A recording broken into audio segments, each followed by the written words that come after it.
Gayatrinagar society ખાતે રક્તદાન શિબિરનું આયોજન કરવામાં આવ્યું હતું। રક્તદાન શિબિરમાં ડાયાબિટીસ, નેત્ર અને સ્ત્રી રોગનું ફ્રી મેડિકલ ચેકઅપ કેમ્પ પણ યોજવામાં આવ્યો હતો। ડિંડોલી ગામમાં આવેલ ગાયત્રીનગર સોસાયટી વિભાગ 1 ખાતે ડિંડોલી ગામ ભંડારી પંચ અને લાયન્સ ક્લબ ઓફ આહવા ડાંગના સંયુક્ત ઉપક્રમે પ્રથમ મેગા રક્તદાન શિબિરનું આયોજન આજ રોજ સવારે 9:30 કલાકથી બપોરે 1:30 વાગ્યા સુધી આયોજન કરવામાં આવ્યું હતું।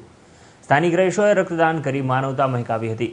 રક્તદાન શિબિરની સાથોસાથ ડાયાબિટીસ, નેત્ર અને સ્ત્રી રોગનું ફ્રી મેડિકલ ચેકઅપ કેમ્પ પણ યોજવામાં આવ્યો હતો।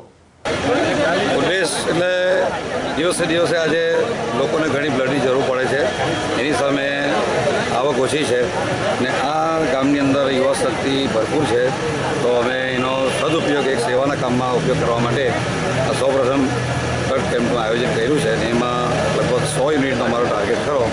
અત્યારે લગભગ 40-45 એવા તો યુનિટ થયા છે, તો 1 વાગ્યા સુધીમાં 100 યુનિટનો ટાર્ગેટ અમારે પૂરો કરવાની ઈચ્છા છે। કયા કયા અહીંયા કેમ્પ રાખવામાં આવ્યા છે? અહીં આજના કેમ્પમાં સ્ત્રી રોગોની તપાસ, આંખની તપાસ, તેમાં ડાયાબિટીસની તપાસ અને ગ્રુપ ચેક કાઢી આપવા માટેની તપાસ। આ તમારો કયો પંચ છે અને ક્યાંથી શરૂઆત કરી? એકચ્યુઅલી અમે સગરામપરા યુવક મંડળ 14 વર્ષથી 14 કેમ્પનું આયોજન સગરામપરા મુકામે કર્યું, એ મેં જ પોતે કરેલું અને મેં આ યુવા શક્તિને જોઈ અહીં અમારા સમાજવાળા રહે છે એમને એક વિનંતી કરી કે આપણે યુવા શક્તિને સાચો ઉપયોગ કરવા માટે આપણે કેમ્પનું આયોજન કરીએ। ડિંડોલી ભંડારી પંચ એટલે આ ડિંડોલી ભંડારી પંચ આજે આ પહેલો કેમ્પ છે? હા, પહેલો ભાગદોડ ભર્યા જીવનમાં માર્ગ અકસ્માતોનું પ્રમાણ પણ વધી રહ્યું છે, તેમજ અન્ય ઘટનાઓમાં ઈજાઓ પામતા લોકોને તાત્કાલિક બ્લડની જરૂર પડતી હોય છે।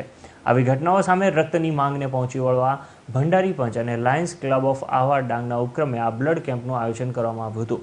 સ્થાનિક લોકો અને ભંડારી પંચના યુવાનોએ રક્તદાન કરી માનવતા મહેકાવી હતી।